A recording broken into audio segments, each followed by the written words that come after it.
What if I told you the deadliest weapon in British history never fired a single shot? Forget the Navy.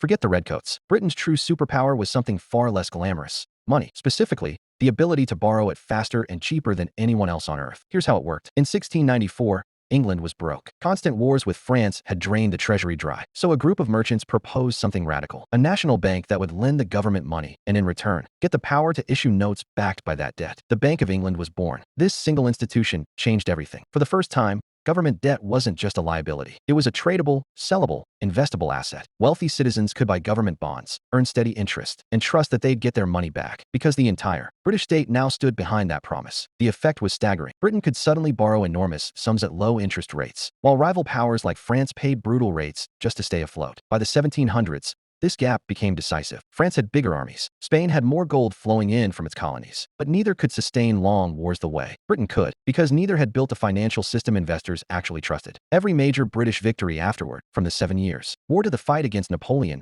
was underwritten by this machine. Ships were built on borrowed money. Soldiers were paid with borrowed money. Allies were bribed and subsidized with borrowed money. The muskets and cannons got the glory, but the credit system pulled the trigger. Meanwhile, France's monarch eventually collapsed under the weight of its own unpayable debts, a crisis that helped ignite the French Revolution. Spain, despite its silver empire, defaulted on its debts multiple times and slowly faded as a global power. The lesson is simple, and it still applies today. Military strength is temporary without financial strength behind it. Empires don't just fall to bigger armies. They fall to bigger balance sheets. In the 1700s, it was British government bonds. Today, it's US treasuries, holding up an entirely different global order. Same weapon, different flag. If this changed how you see history, hit save and send it to someone who needs to hear it.